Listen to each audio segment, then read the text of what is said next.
human destiny. In the last 5 years, the world has become more interconnected than ever, but in many ways it's becoming even more fragmented and polarized. China has made significant economic and social achievements under your leadership. In the first 3 quarters of 2021, China's economy grew by over 9%. You have achieved a historic goal to become a moderately prosperous society in all respects.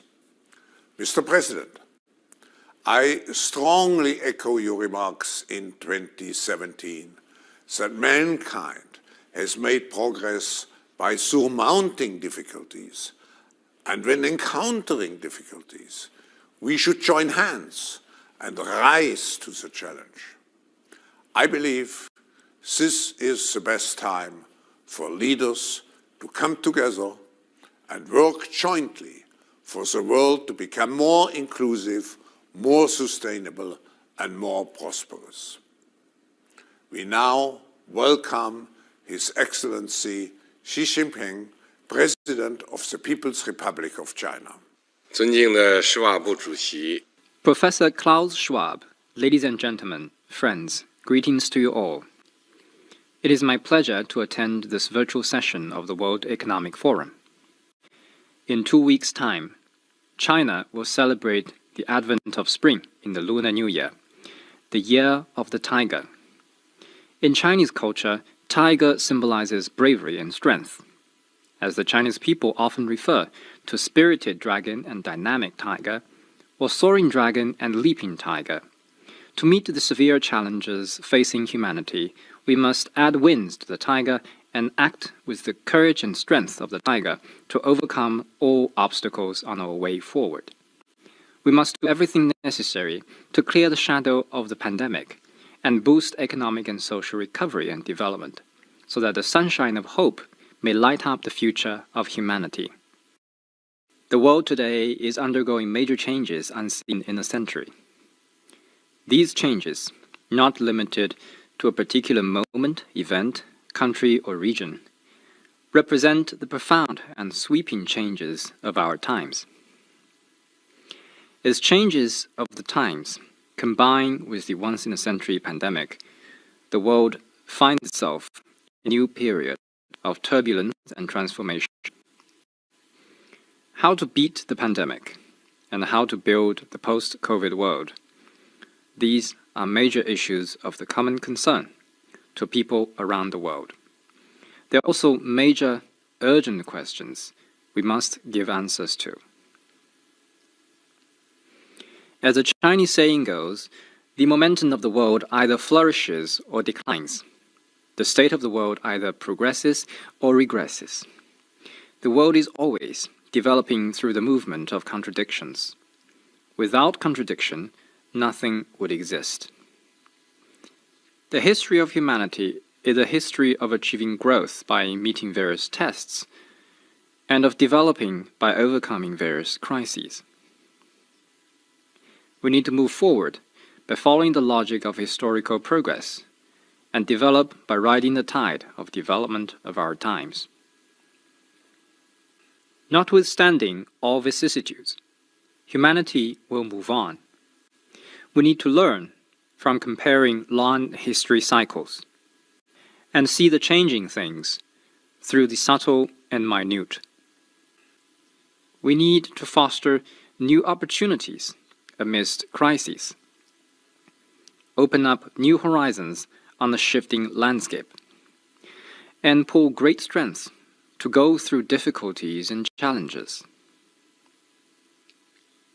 First, we need to embrace cooperation and jointly defeat the pandemic.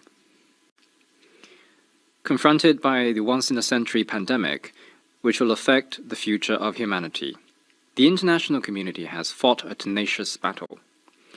Facts have shown once again that amidst the raging torrents of a global crisis, countries are not riding separately in some 190 small boats, but are rather all in a giant ship on which our shared destiny hinges. Small boats may not survive a storm, but a giant ship is strong enough to brave a storm. Thanks to the concerted efforts of the international community, major progress has been made in the global fight against the pandemic. That said, the pandemic is proving a protracted one, resurging with more variants and spreading faster than before. It poses a serious threat to people's safety and health and exerts a profound impact on the global economy. Strong confidence and cooperation represent the only right way to defeat the pandemic. Holding each other back or shifting blame will only cause needless delay in response and distract us from the overall objective. Countries need to strengthen international cooperation against COVID-19, carry out active cooperation on research and development of medicines, jointly build multiple lines of defense against the coronavirus, and speed up the efforts to build a global community of health for all.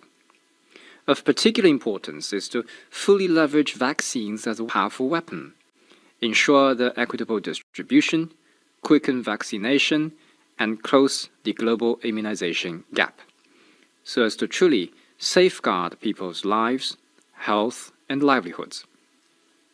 China is a country that delivers on its promises. China has already sent over 2 billion doses of vaccines to more than 120 countries and international organizations. Still, China will provide another 1 billion doses to African countries, including 600 million doses as donation, and will also donate 150 million doses to ASEAN countries.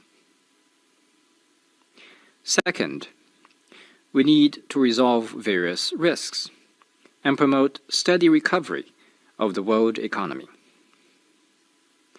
The world economy is emerging from the depth, yet it still faces many constraints. The global industrial supply chains have been disrupted. Commodity prices continue to rise. Energy supply remains tight. These risks compound one another and heighten the uncertainty about economic recovery. The global low inflation environment has notably changed, and the risks of inflation driven by multiple factors are so. If major economies slam on the brakes or take a U-turn in their monetary policies, there would be serious negative spillovers. They would present challenges to global economic and financial stability, and developing countries would bear the brunt of it. In the context of ongoing COVID-19 response, we need to explore new drivers of economic growth, new modes of social life, and new pathways for people-to-people exchange, in a bid to facilitate cross-border trade, keep industrial and supply chains secure and smooth, and promote steady and solid progress in global economic recovery. Economic globalization is the trend of the times. Though countercurrents are sure to exist in the river, none could stop it from flowing to the sea. Driving forces bolster the river's momentum, and resistance may yet enhance its flow. Despite the countercurrents and dangerous shoals along the way, economic globalization has never and will not veer off course. Countries around the world should uphold true multilateralism. We should remove barriers, not erect walls. We should open up, not close off. We should seek integration, not decoupling. This is the way to build an open world economy. We should guide reforms of the global governance system with the principle of fairness and justice, and uphold the multilateral trading system with the World Trade Organization at its center. We should make generally acceptable and effective rules for artificial intelligence and digital economy on the basis of full consultation, and create an open, just, and non-discriminatory environment for scientific and technological innovation. This is the way to make economic globalization more open, inclusive, balanced, and beneficial for all, and fully unleash the vitality of the world economy.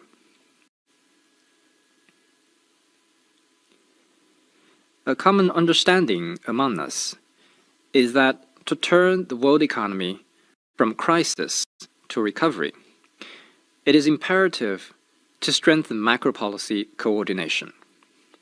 Major economies should see the world as one community, think in a more systematic way, increase policy transparency and information sharing, and coordinate the objectives, intensity, and pace of fiscal and monetary policies, so as to prevent the world economy from plummeting again. Major developed countries should adopt responsible economic policies, manage policy spillovers, and avoid severe impacts on developing countries. International economic and financial institutions should play their constructive role to pull global consensus, enhance policy synergy, and prevent systemic risks. Third, we need to bridge the development divide and revitalize global development. The process of global development is suffering from severe disruption, entailing more outstanding problems like a widening north-south gap, divergent recovery trajectories, development fault lines, and a technological divide. The Human Development Index has declined for the first time in 30 years. The world's poor population has increased by more than 100 million. Nearly 800 million people live in hunger.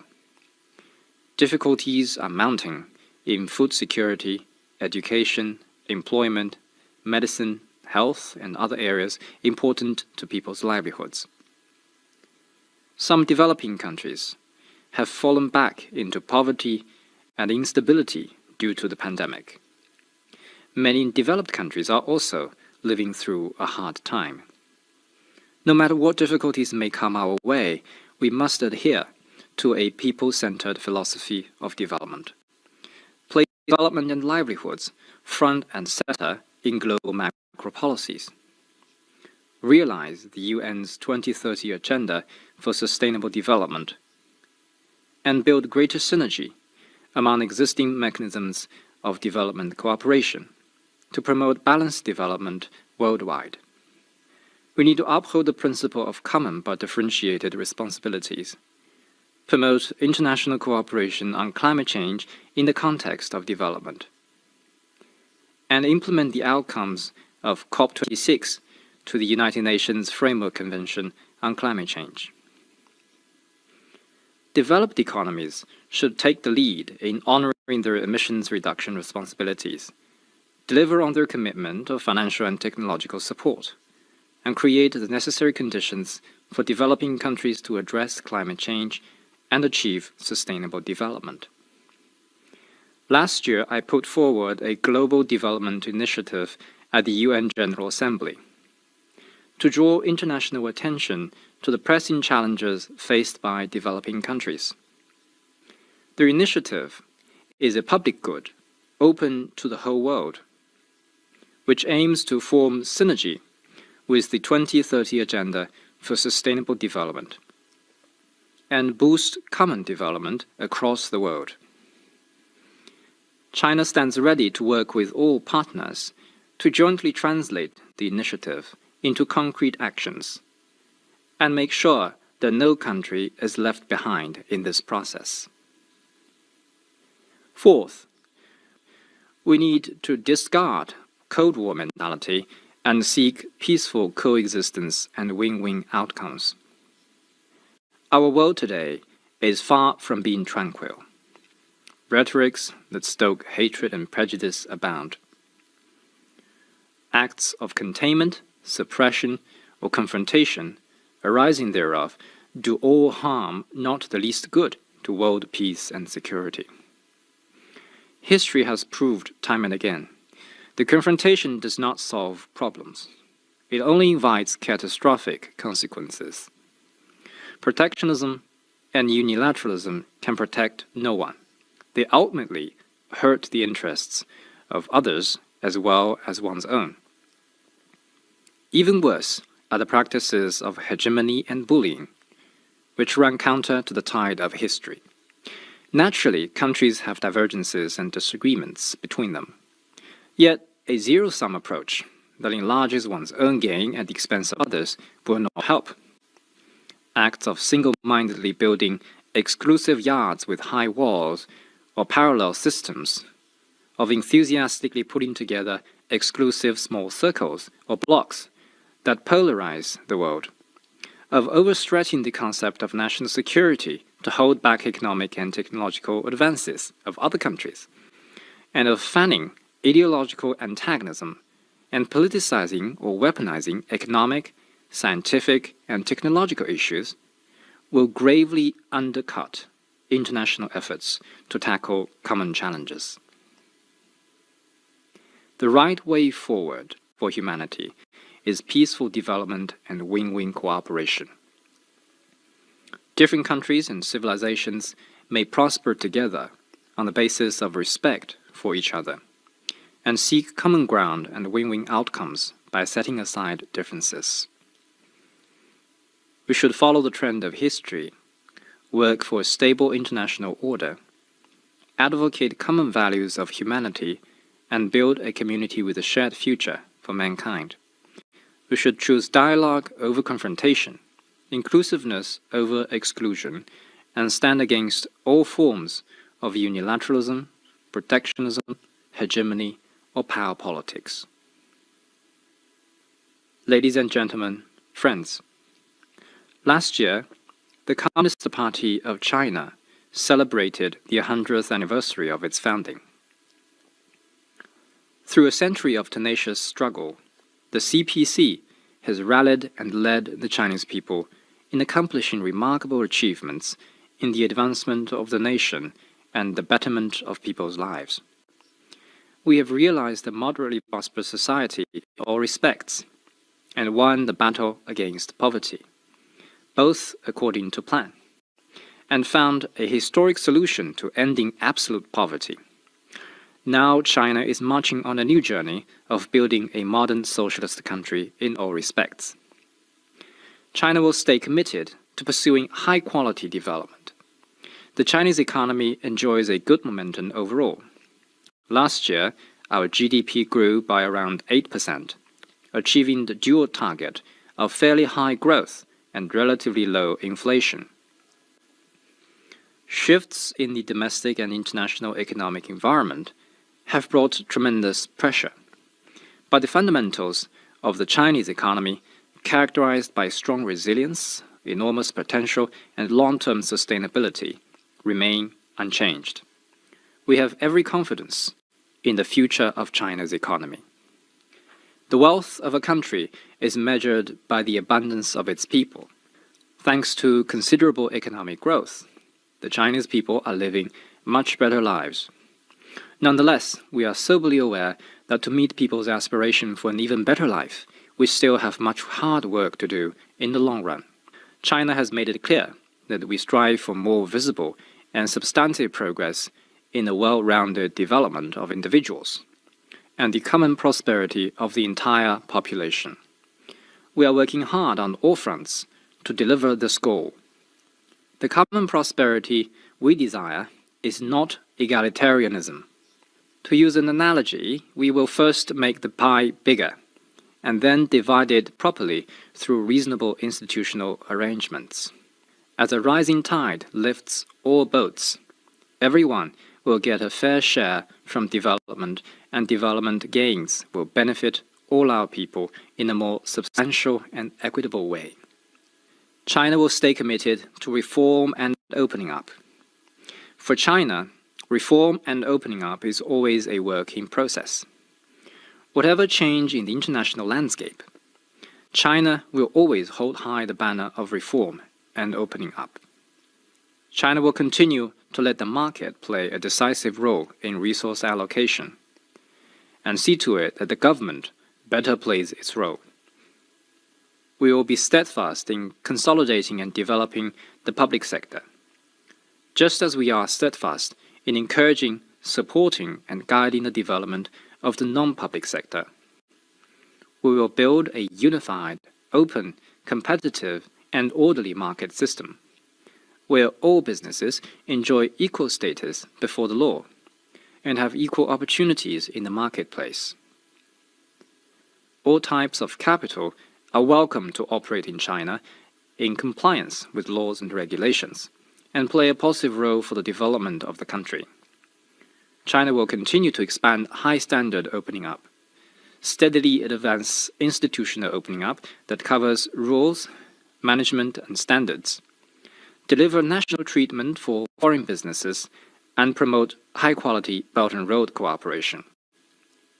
With the entry into force of the Regional Comprehensive Economic Partnership Agreement on the 1st of January this year, China will faithfully fulfill its obligations and deepen economic and trade ties with other RCEP parties.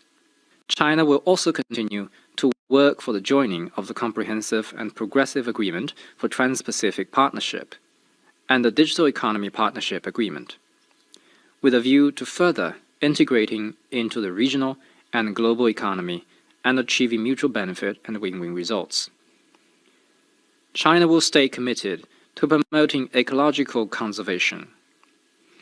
As I have said many times, we should never grow the economy at the cost of resource depletion and environmental degradation, which is like draining a pond to get fish.